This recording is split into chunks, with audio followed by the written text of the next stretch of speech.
I'm gonna make a very exciting reportage.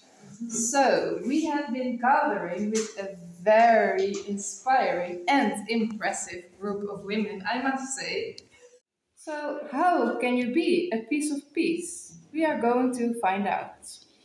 We have here this woman, so can you please tell us your name and how you are going to bring more peace into our world?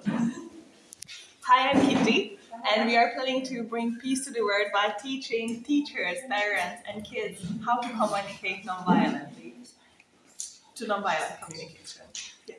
So very exciting. And where do you think that this will take place? We thought about introducing it as a subject to the colleges and to the schools. And we decided that we must educate the teachers first so that they can educate the parents, and then the parents and the teachers together, they can educate the kids also by showing example and also teaching them the basics of nonviolent communication.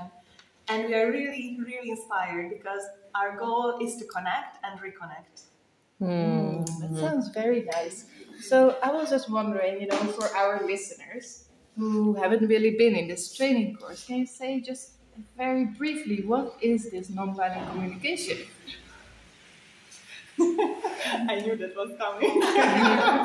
Nonviolent communication is really a tool and a mindset how you can communicate with each other without being aggressive, with communicating your needs, and with really just focusing on the connection instead of the problem. Okay, thank you so much, Kitty, and also your fellow sisters over here. Maybe we can hear their names. Milena. And Francesca. Matea. And Francesca. Francesca. Thank you. So we're gonna find out what else has been happening in this little peace village. So can you please tell us your name and what are your plans? My name is Pogi. These are our colleagues as well. Tamara. Maida. And Betsy. Okay. Okay, so we would like to work with the problem that many women don't feel entitled to say no, and we would like to empower them to be able to learn how to say no with the use of forest mind tools, and we plan to develop it by autumn this year. And for this, we would this activity would happen in nature, in outside setting. It can even happen in a park, and we would want to learn more about the idea of this gesture of non-violence, so to the art of saying no. And then we have this colleague who already has a lot of knowledge on the art of saying no, and this one who has a lot of knowledge on forest mind, and we would develop together this activity. So since you have a lot of knowledge on what forest mind is, maybe you can enlighten our listeners. Forest mind is a Finnish concept of which helps to keep life in balance, and it is made of very simple exercises in the forest or in the park, and you practice to see inside and outside of yourself, to see beauty. You practice to stop and relax, and you practice also your courage to ask yourself a question and find answers.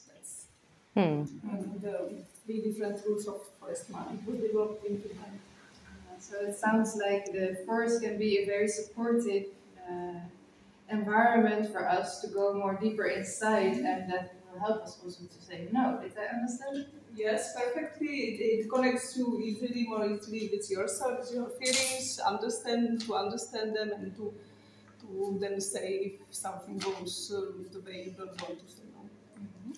And you are another expert. Maybe you want to add something? Yeah, once you get connected with nature, then you get connected with your basic needs. And then you can maybe have a little bit more power to express yourself and say no to the things and then open up for some resolutions. Thank you very much for this inspiring example, ladies. We invite you to the first workshop in autumn. Okay, yes, all go to the forest mind workshop. So let's figure out who else we have here. Yes. So please tell us your name and your subject and also what it is. Hi, I'm Dina. I'm with the team. Anna, Marta, Francesca. And our topic is having women-friendly cities. So we want to raise awareness about the gender-based violence, have increased equality, to have sense of safety, and to have public spaces more women-friendly, more inclusive and safer. And we would like to do that in different local communities where each of us live. So Belgium, Poland, Netherlands, Luxembourg, and maybe Francesca would like to elaborate on the methodology. Yes, so we thought about implementing guerrilla womening. So if you're gonna find a pink bench or a feminist book around or a poem about feminism, you're gonna know that there is a woman out there who left this message for the world in order for it to be spread around. So you will first create the pink benches and then it will be a place for people to leave this kind of resources? No, the idea is really like to spread different things around. So one of the examples could be to paint a bench in pink and see what happens, or like leave a poem on a train, leave a book about feminism in a cafe. Yeah, just spread things here and there, just like guerrilla art or guerrilla gardening concept, but then really focused on women and feminism. Wow, well, I would love to see more examples like that in my city and around. So thank you. Feel free to join, of course. Yes, please share your resources. If you have a beautiful book at home and you have read it already, just think about putting it perhaps in the train or another place. So let's find out who else has some exciting project. I think here there was something going on. So what's your name and your project? And Nora, Vitka, And we were talking about freedom shelter for women who are alone or who may experience domestic violence. You can talk because it's coming from your mind. yeah, this is springing from a vision from a year ago to provide a temporary transition phase for women who are maybe exposed to domestic violence. Like this part hasn't really shaped yet, but what we would like to see is a space for transition, which is built on healing, helping those women to reintegrate to society and actually find ways to make a living. And we also integrate this with healing of the earth and actually be these projects also part of the agricultural revolution. We would like to use regenerative practices in a market garden and an orchard where we create produce, where these women can gain farming skills and maybe become farmers when they reintegrate after spend some time in our space. But there is multiple aspects. This is some ideas that we resonated with, and how the project's gonna evolve is a big question. Well, I guess maybe we will find out from also getting some feedback from our listeners. And I heard that all of you are from Hungary, is that correct? Is this where it will be taking place? Yeah, it's going to take place in one of the most beautiful regions of Hungary. From an agricultural standpoint, it's really amazing because that part of the country gets the most rain.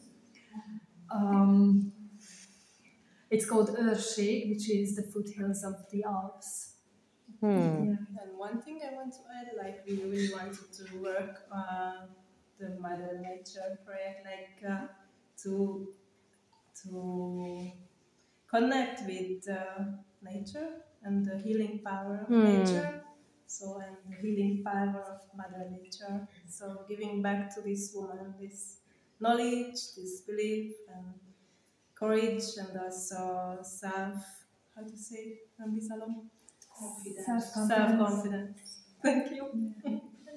Empowering. Yeah, thank you. That seems like a very beautiful vision to me. I think we have more projects. Yes, let's find out.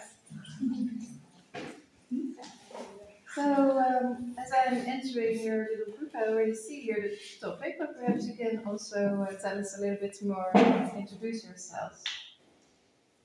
Yes, so in our group, Katarzyna, we would like to prevent the symptoms of burnout among female activists. And we would like to address it through implementing self-care practices dedicated to female activists.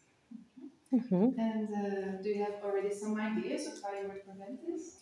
Yes, we wanted to provide time and space for women to share, and we were thinking of organizing mastermind meetings where they could share the topic that they are struggling with, and afterwards the group could support the person with experience, ideas, and connections or resources, or to provide women's circles for this exchange. Yes, I think it is clear. So thank you so much. We hope that less activists and female youth workers are going to have a burnout, because that seems to be an issue. Yeah. Okay, so yes, ladies and gentlemen, this was the Peace Power News. It's reporting from our training course, Peace on Earth, empowering women within, with each other, and with nature. So I hope that you all really got the message that you can be a piece of peace, and there are many beautiful women out there who you can connect to and who are really wanting to do beautiful things in this world. So just jump on the boat.